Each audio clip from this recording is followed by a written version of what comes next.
काल के गाल में समा गए कृष्णदत्त पंडित जी और उनकी पत्नी सुंदरी। आगे ये हुआ कि अगला जन्म जो है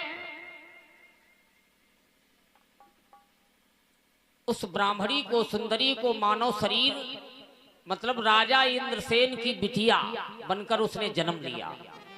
राजा इंद्रसेन के घर में सुंदर एक बिटिया का जन्म हुआ। देखिए, बिटिया के जन्म पर उत्साह लोग कम मनाते हैं, ज्यादातर देखा होगा। मान लिया जिसके कोई संतान नहीं तब तो अलग बात है, नहीं तो बिटिया जन्म लेती है तो टोला मोहल्ला में लोग जब तक पूछते नहीं तो लोग बताते नहीं, तो पूछते हैं भैया तुमने हाल खबर कुछ बताया नहीं, तो बहुत धीरे से बता देते हैं कि बिटिया जन्म हुआ था। कब? अरे कहा तो 4-5 दिन हो गए। अरे बताया नहीं। और अगर लड़का का जन्म हो तो इतने गोला पटक्का दगा देंगे, हाँ मतलब बिना जो है बताए लोग जान जाते हैं। तो यहां पर इंद्रसेन राजा के घर में सुंदर एक बिटिया का जन्म हुआ और उस हाथी के रूप में, एक हाथी के रूप में जो है कृष्णदत्त पंडित जी ने जन्म लिया। देखिए, गुरुमंत्र नहीं लिया था तो हाथी बने, और उसने गुरुमंत्र बाबा जी से ले लिया था तो मानव योनि में उसने जन्म लिया। वो राजकुमारी बनी और उनका पति कृष्णदत्त वो बेचारा हाथी बना। ध्यान से सुनेंगे, हाथी बना, लेकिन भाग इतना रहा कि जिस राजा के घर में उसने जन्म लिया बिटिया बनकर, उसी राजा के घर में वो हाथी बनकर पाले जा रहे हैं। धीरे धीरे समय गुजरा, लड़की का लालन पालन हुआ। कुछ दिन में वहां भाई सयानी,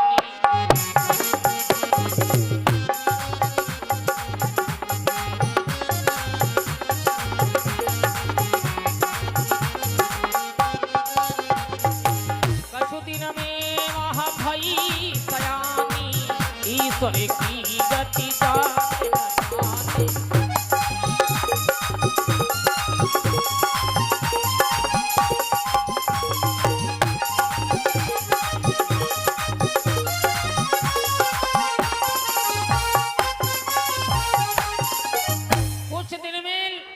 सयानी हो गई, शादी योग्य हो आई।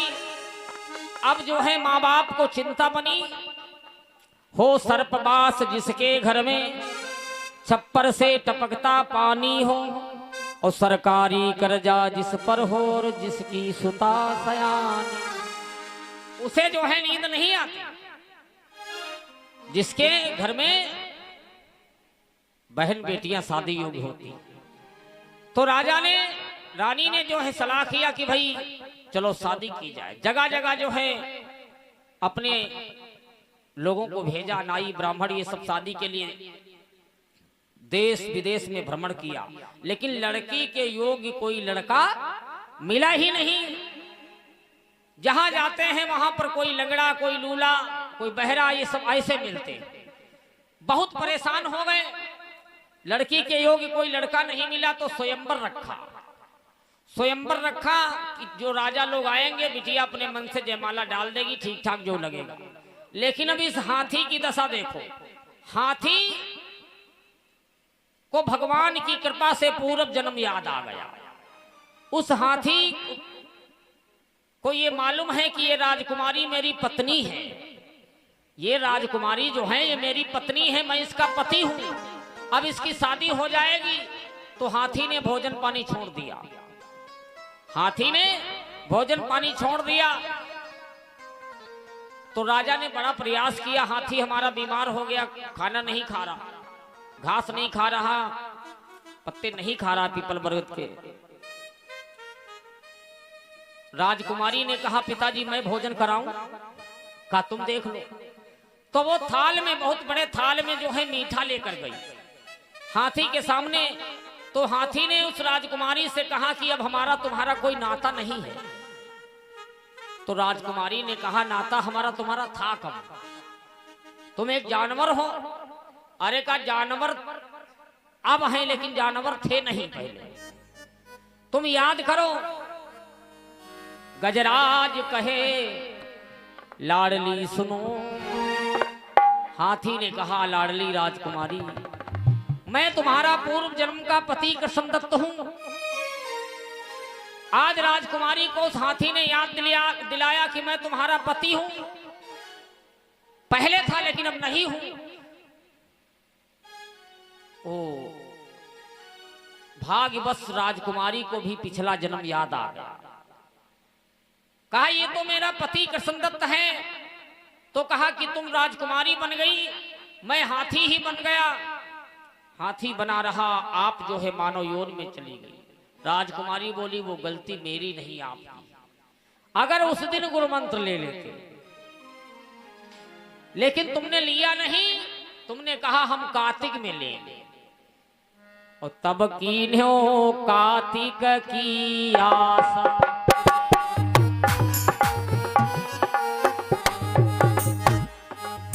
तब कीन्हो कार्तिक की आशा। और काहे पिया बहुत उदासा, काहे पिया।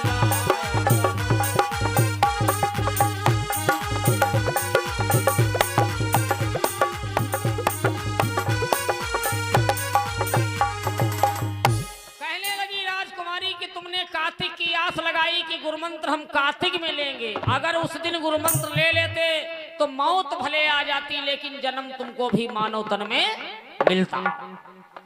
लेकिन अब तुम हाथी बन गए हो, एक पशु योनि में चले गए हो, मैं मानव योनि में है। हमारा तुम्हारा अब कोई जोड़ नहीं है। हाथी ने कहा, तो इसीलिए हमने भोजन पानी छोड़ दिया है। अभी तक हम तुम्हें देखकर जो है हमें शांति मिलती थी। चलो हमारी पत्नी है, लेकिन अब तो इस घर से चली जाएगी तो मैं भोजन नहीं करूंगा। अब सुंदरी मतलब उस राजकुमारी को थोड़ा लगाव हो गया अपने पूर्व जन्म पति के बारे में जानकर। तो उसने आखिर में वादा किया कि मैं शादी किसी के साथ में नहीं करूंगी, आप भोजन करिए। कहा, मैं किसी के साथ में शादी नहीं करूंगी, चाहे जितने राजा या राजकुमार स्वयंवर में आ जाएं। जब ये बात कह दिया तो हाथी ने भोजन किया। लेकिन ये राजकुमारी और हाथी का जो संवाद हुआ, वार्तालाप, ये किसी ने वहां पर जाना नहीं। स्वयंवर की तिथि निश्चित थी। अनेकानेक देशों के राजा पधारने लगे। दीप दीप के भूपति नाना, दीप दीप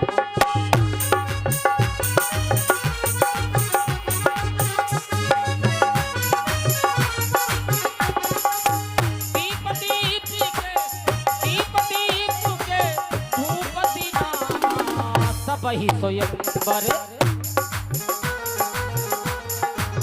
सबही स्वयंवर कियो प्रस्थाना, सबही स्वयंवर।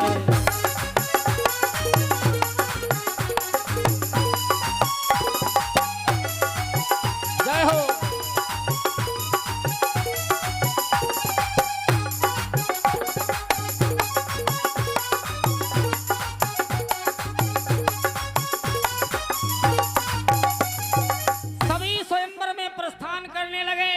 आखिर में राजा ने हाथी भी बंधवा दिया स्नान करा के। और भी हाथी थे उनके पास। लड़की सुंदर जयमाला लेकर आई, कई चक्कर लगाया, आखिर में घूमकर हाथी के गले में जयमाला डाल दिया। लोगों ने कहा, लड़की का दिमाग खराब है, बताओ, इतने राजा और राजकुमार सब बैठे हैं, इतने हाथी के गले में जयमाला डाल दिया। दोबारा समझाया बुझाया, फिर दोबारा जयमाला लेकर भेजा, फिर दोबारा घूम घाम के आई, हाथी के गले में जयमाला डाल दी। अब दुनिया को थोड़ो पता ये हाथी इसका पूर्व जन्म का पति है। राजकुमारी को मालूम है ये मेरा पहले पूर्व जन्म का पति हमारा कृष्णदत्त पंडित है, ये वही हाथी बन गया। अब राजा लोग सब नाराज हो गए, बोले लड़की तो पागल है, इसका दिमाग खराब है। राजा लोग सब चले गए। राजा इंद्रसेन नाराज हो गए, अपनी लड़की से कहा, पगली तूने बदनामी करा दिया तो आज उस हाथी की सांकर पकड़ा दी, उसके हाथ में वो घर से निकाल दिया। कहा जा तू अब इस घर में नहीं रह सकती। आज वो लड़की परेशान होकर रोती बिलखती हाथी को लेकर जो है गांव से निकल गई। राजा ने निकाल दिया। जा ही रही थी, नारद बाबा उधर से आ गया।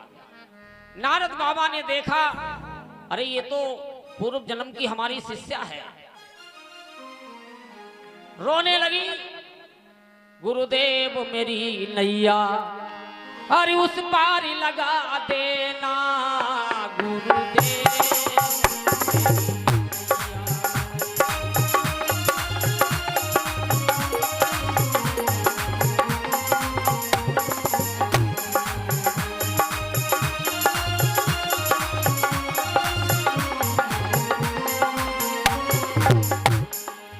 गुरुदेव मेरी नैया उस पारी लगा देना।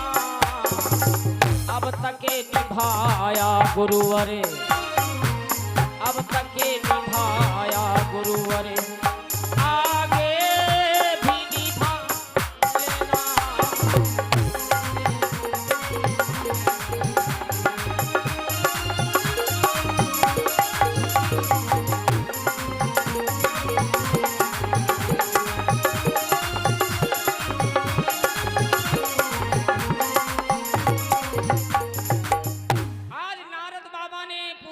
हकीकत सब जाना। कहा भैया हमने तो पहले कहा था कार्तिक में नहीं, अभी गुरुमंत्र ले लो। चलो कोई बात नहीं, सुंदरी को भी गुरुमंत्र उस राजकुमारी को भी दिया। और उस हाथी के कान में नारद जी ने राम मंत्र सुनाया। ध्यान से सुनना, बाबा विश्राम रघुनाथ दास जी विश्राम सागर में वर्णित करते हैं सुंदर कथा का भाव। तो राम मंत्र सुनाया है। भगवान की कृपा से हाथी के मुखमंडल से 12 वर्ष का एक सुंदर बालक का प्रादुर्भाव होता है। हाथी के मुंह से 12 साल का एक लड़का जन्म लेता है। हाथी ने अपने शरीर को छोड़ दिया। बोलो भक्तवत्सल भगवान की। 12 साल के लड़के ने जन्म ले लिया हाथी के मुखमंडल से, मात्र गुरुमंत्र राम मंत्र के प्रभाव से, और हाथी ने शरीर छोड़ दिया। आज नारद बाबा ने उस 12 वर्षीय लड़के के साथ में उस राजकुमारी की शादी करा दी। राजा इंद्रसेन ने सुना तो दौड़ कर गए, नारद जी के चरणों में गिर गए। बाबा हमसे भूल हो गई। और अपने उस 12 वर्षीय दामाद को अपनाया, अपने घर लाए, विधि विधान से विवाह किया और सुंदर महल बनवाया अलग। उसी में जो है बिटिया और दामाद रहने लगे। ये रहा राम मंत्र गुरु मंत्र का प्रभाव बिना गुरु के। क्योंकि देखिए गुरुमंत्र लेने से समय पर न ले पाए तो एक हाथी बन गया जोड़ा में, पत्नी राजकुमारी बन गई, पति हाथी बन गया। और गुरुमंत्र लेने पर जो है हाथी शरीर त्याग कर जो है सुंदर बालक का स्वरूप उत्पन्न हुआ। बोलो भक्तवत्सल भगवान की जय हो। तो गुरु बिनु भव निधि तरई न कोई, जही बिरंची शंकर सब।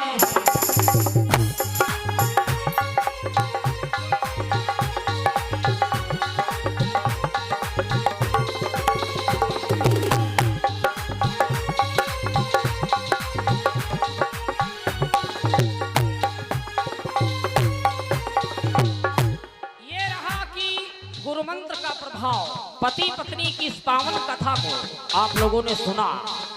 क्योंकि पति पत्नी का सुंदर भाव जीवन के जो है गाड़ी के पहिए हैं। कभी विवाद नहीं करना चाहिए, प्रेम से रहना चाहिए, लेकिन हो ही जाता।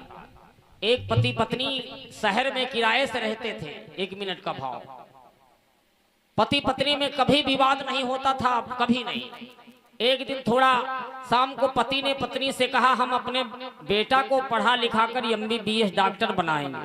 पत्नी बोली डॉक्टर नहीं अच्छा होता, मैं मास्टर बनाऊंगी। पति बोला मैं डॉक्टर बनाऊंगा, पत्नी बोली मैं मास्टर बनाऊंगी। मास्टर डॉक्टर में जो है लड़ाई शुरू हो गई। पति ने एक मार दिया, पत्नी बोली कसम है भगवान मारी पानी पियो। अब लड़ाई डबल हो गई। 11 बज गए, मकान मालिक ऊपर से उतरे, बोले भाई तुम लोग लड़ाई लड़ रहे हो? बोले बाबूजी मेरा फैसला कर दो। मकान मालिक बोले क्या फैसला है? का हम लड़के को डॉक्टर बनाना चाहते हो, पत्नी हमारी मास्टर बनाना चाहती। मकान मालिक बोले लड़का को बुला लो, हम बात कर लेंगे डॉक्टर बनना चाहता है या मास्टर। लड़का को बुलाओ, हम उससे पूछ लेंगे। बोले बाबूजी लड़का भी पैदा नहीं हुआ, खाली बातें चल रही थी, जब पैदा होगा तब ऐसा करेंगे। कहा क्या बेवकूफ हो, लड़का पैदा नहीं हुआ, लड़ाई पहले हुई। तो लड़ाई की कोई जड़ नहीं होती। 2 बार सब लोग भगवत नाम बोलेंगे। कार्यक्रम जो है 11 तक जो है चलना था, हम जो है कुछ बाहर बोल गए हैं। और क्योंकि भाई साज बाज